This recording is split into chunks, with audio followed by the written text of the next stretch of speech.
প্রিয় ভাই বোনেরা, আসসালামু আলাইকুম। আজকে আপনাদের সামনে আমি হাজির হয়েছি আমার চিন্তা, ভাবনা, পরিকল্পনার একটি বিষয় নিয়ে আপনাদের সামনে তুলে ধরার জন্য। বিষয়টি কি? বিষয়টির সাথে শহরের মানুষ, গ্রামের মানুষ কোনো না কোনোভাবে প্রত্যেকেই কম বেশি জড়িত। চলুন তাহলে বিষয়টা কি তুলে ধরি আপনাদের কাছে। খুব লম্বা করব না, সংক্ষেপেই বলব। আপনাদের নিশ্চয়ই যারা দেখছেন, তরুণ সমাজের সদস্য যারা আছেন দেখছেন, অথবা আমার বয়সী, মধ্যবয়সী থেকে শুরু করে যারা মুরব্বী আছেন, যারা দেখছেন, সকলেই নিশ্চয়ই শহীদ রাষ্ট্রপতি জিয়াউর রহমান আমার বাবা, ওনাকে নিশ্চয়ই আপনারা চেনেন, জানেন। কেউ দেখেছেন, কেউ শুনেছেন, কেউ তার কথা পড়েছেন। আজকে ওনার একটি কাজের কথা আপনাদের সামনে তুলে ধরতে চাই আমি। কি সেই কাজ? সেই কাজটি হচ্ছে খাল খনন।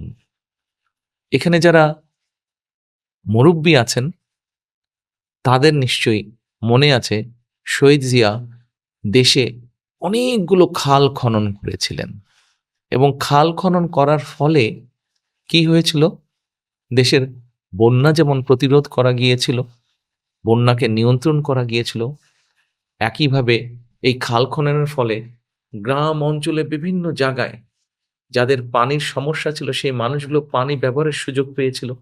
এই খাল খনন করার ফলে কি হয়েছিল, খালের দুই পাড়ে সুন্দর সুন্দর করে ফলের গাছ লাগানো গিয়েছিল। এই খাল খনন করার ফলে কৃষকরা যারা পানি পেতেন না তাদের ফসলের জন্য, সেই কৃষক ভাইয়েরা পানির সেচের সুবিধা পেয়েছেন। জি প্রিয় ভাই বোনেরা, আমি সেই খাল খননের কথা বলছি। আমি কিছু বিশেষজ্ঞ মানুষের সাথে আলাপ করেছি গত কয়েক বছর ধরে, যাদের অভিজ্ঞতা আছে, বিশেষজ্ঞ যাদের এক্সপার্টিস আছে পানির ব্যাপারে, এবং কতগুলো ভয়াবহ তথ্য পেয়েছি, ভয়াবহ খবর তাদের কাছ থেকে শুনেছি, জেনেছি এই পানির ব্যাপারে। তার সবগুলো না হলেও দু একটি কথা আপনাদের সামনে তুলে ধরি। আপনারা যারা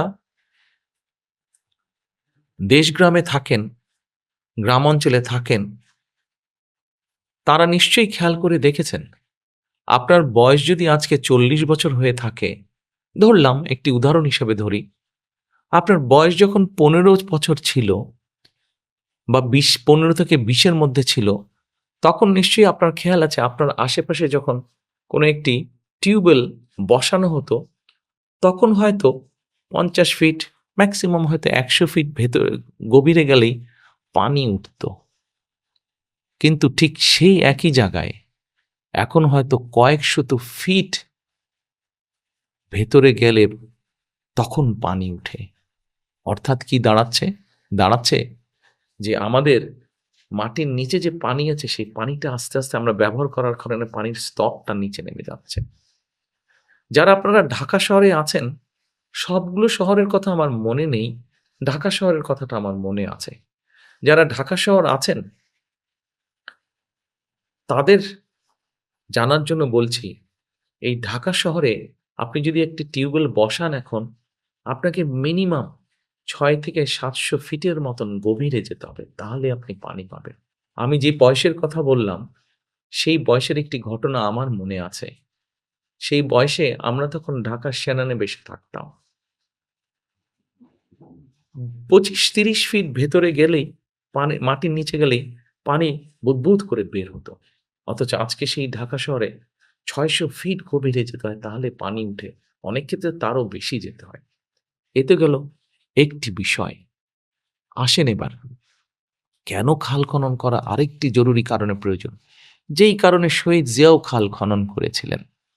সেটি হচ্ছে এই যে দেখুন, বছরখানেক আগে আপনাদের নিশ্চয়ই প্রত্যেকের মনে আছে, নোয়াখালী, লক্ষ্মীপুর, ফেনী এই অঞ্চল জুড়ে হঠাৎ করে সীমান্তের ওপার থেকে পানি ছেড়ে দিল। হঠাৎ করে বানের পানি এসে সব ভাসিয়ে ফেলল। হাজারো লক্ষ মানুষের ঘর ভিটে সব ডুবে গেল। মাঠের ফসল সব নষ্ট হয়ে গেল। চিন্তা করে দেখুন কত বিরাট একটি অঞ্চল।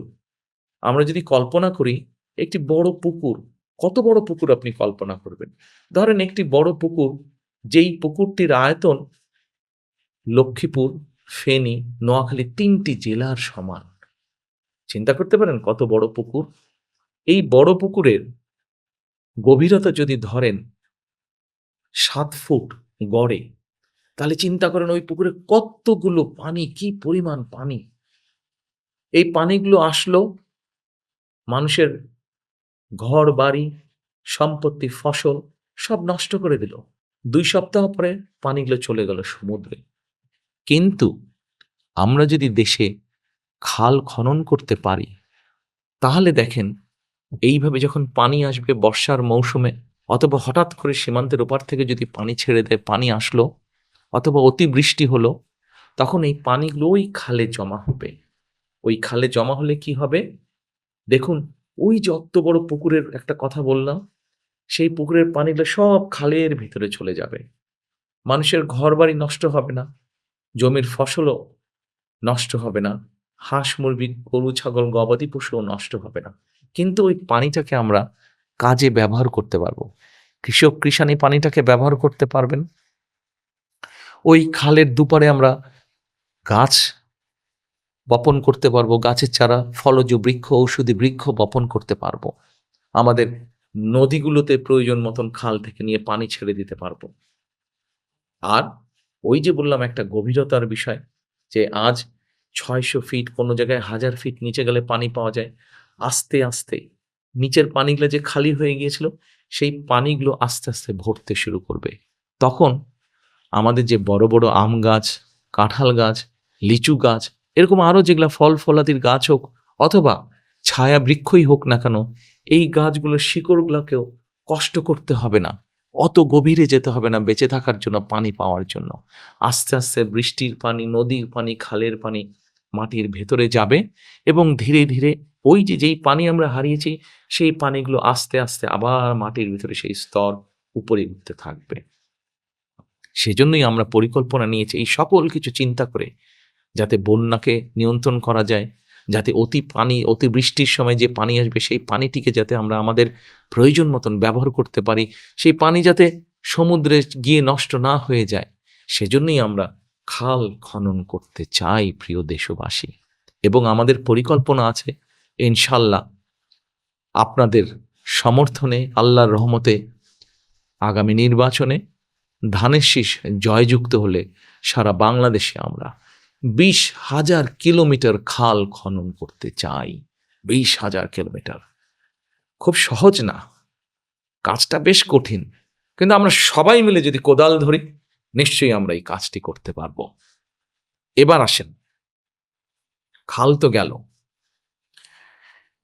খালের পাশাপাশি এই খালের পানিকে যাতে আরো বৈজ্ঞানিক উপায়, পরিকল্পিত উপায়ে যাতে আমরা ব্যবহার করতে পারি, সেই জন্য কোনো কোনো জায়গায় কিছু কিছু ব্যারেজ নির্মাণ করতে হতে পারে, আমাদের করতেই হবে আসলে।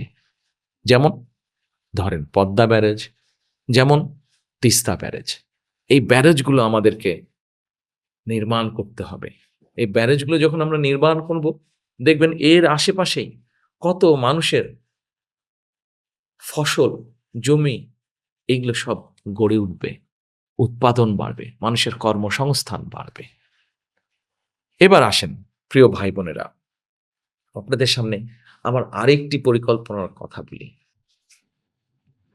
আজকে ধরেন কারো বয়স ৪০, কারো বয়স ৫০, কারো বয়স ৬০।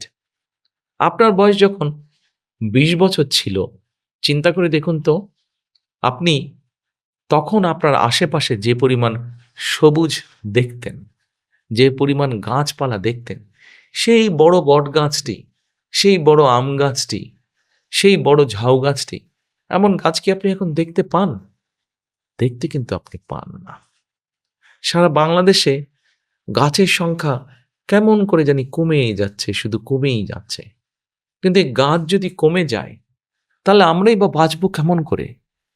কি করে আমরা, গাছ কমে গেলে কি করে আমরা বুক ভরে শ্বাস নিব? একবার চিন্তা করেছেন এই বিষয়টি? এই বিষয়টির জন্য আমরা আপনাদের সমর্থন ইনশাল্লাহ পেলে আগামী নির্বাচনে ধানের শীষ বিজয় হলে আমরা সারা বাংলাদেশে বৃক্ষরোপণ অভিযান শুরু করতে চাই। এই বৃক্ষরোপণ অভিযান আমরা বছরে অন্তত কয়েক কোটি গাছ আমরা রোপণ করতে চাই, কয়েক কোটি বৃক্ষ আমরা রোপণ করতে চাই।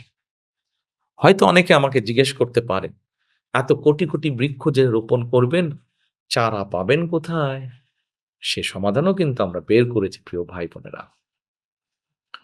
মোটামুটি বাংলাদেশের সবগুলো উপজেলায় একটি করে নার্সারি আছে এবং আমরা খবর নিয়ে দেখেছি এই নার্সারিগুলোতে গড়ে প্রায় 25,000-এর মতন বছরে তারা চারা উৎপাদন করতে পারে। 20 থেকে 25,000-এর মতন চারা উৎপাদন করতে পারে। প্রত্যেকটি উপজেলায় একটি করে সরকারি নার্সারি আছে। আমরা যদি একটু জোর দিয়ে একটু পরিকল্পনা করি, তাহলে এই উৎপাদন প্রায় ডবলের কাছাকাছি করা সম্ভব, অর্থাৎ প্রায় 35 থেকে 40,000 করা সম্ভব। এবার আপনি হিসাব করে নিন যে যদি আপনি একটি নার্সারিতে প্রায় 40,000 চারা উৎপাদন করতে পারেন, তাহলে যতগুলো উপজেলা আছে 465 উপজেলা, কত চারা আপনি উৎপাদন করতে পারবেন? এ তো গেল সরকারি নার্সারির হিসাব। এর বাইরে ব্যক্তি পর্যায়ে সারা বাংলাদেশে, শুধু ঢাকা শহর না, প্রত্যেকটি জেলা শহর, প্রত্যেকটি উপজেলায় ব্যক্তি পর্যায়ে নার্সারি আছে। আমরা হিসাব করে দেখেছি, কম বেশি যতটুকু খবর আমরা জোগাড় করতে পেরেছি, বাংলাদেশে 1 লক্ষ নার্সারি আছে। আমরা যদি সবগুলো নার্সারিকে সুন্দরভাবে পরিকল্পিতভাবে সাজিয়ে নিয়ে কাজ শুরু করতে পারি, তাহলে বছরে 1 কোটি, 2 কোটি, 3 কোটি গাছের চারা উৎপাদন করা কোনোই অসম্ভব কাজ নয়। কেউ হয়তো জিজ্ঞেস করতে পারেন, আপনি কি সারা বছর গাছ লাগাবেন? নো, আমরা সারা বছর গাছের চারা রোপণ করব না। গাছের চারা তো রোপণ করবেন আপনি বর্ষার সময়, মনসুন সিজনে, অর্থাৎ 3 মাস সময় আপনার হাতে। বাকি যে সময়টি থাকছে, কম বেশি 8 থেকে 9 মাস সময় থাকছে, এই সময়টাতে আপনি চারাগুলো তৈরি করবেন। সেই পরিকল্পনাও আমরা তৈরি করেছি এবং শুধু সেই পরিকল্পনায় নয় প্রিয় ভাই বোনেরা, ধরেন যেই গাছটি টেকনাফে হচ্ছে, সেই একই গাছ তেঁতুলিয়াতেও হবে, কিন্তু স্বাস্থ্যটা একটু দুর্বল হবে হয়তো, কারণ টেকনাফের আবহাওয়া এবং তেঁতুলিয়ার আবহাওয়া একটু ভিন্ন, মাটিও একটু ভিন্ন। সেজন্য এরই ভিতরে আমরা পরিকল্পনা তৈরিও করেছি যে কোন এলাকাতে কোন গাছটা ভালো হবে। ঠিক নার্সারিগুলোকে পরিকল্পিতভাবে আমরা সেই টাইপের গাছগুলোকে, সেই ধরনের গাছের চারাগুলোই আমরা সেখানে উৎপাদন করব। এভাবেই আমরা সারা বাংলাদেশে বছরে কয়েক কোটি গাছের চারা রোপণ করব এবং ধীরে ধীরে আমাদের প্রিয় বাংলাদেশকে আবার আমরা সবুজ করে গড়ে তুলব। কাজটা কঠিন, কিন্তু আমরা সকলে মিলে যদি চেষ্টা করি, সকলে মিলে যদি আমরা একটি করে গাছ প্রতি বছর রোপণ করি, তাহলে অবশ্যই এই বাংলাদেশ সবুজ বাংলাদেশে পরিণত হবে। অর্থাৎ করব কাজ, গর্ব দেশ, সবার আগে বাংলাদেশ। প্রিয় ভাই বোনেরা, আজ এ পর্যন্তই রাখি। আল্লাহ হাফেজ। বাংলাদেশ জিন্দাবাদ, বাংলাদেশ জাতীয়তাবাদী দল জিন্দাবাদ। আসসালামু আলাইকুম।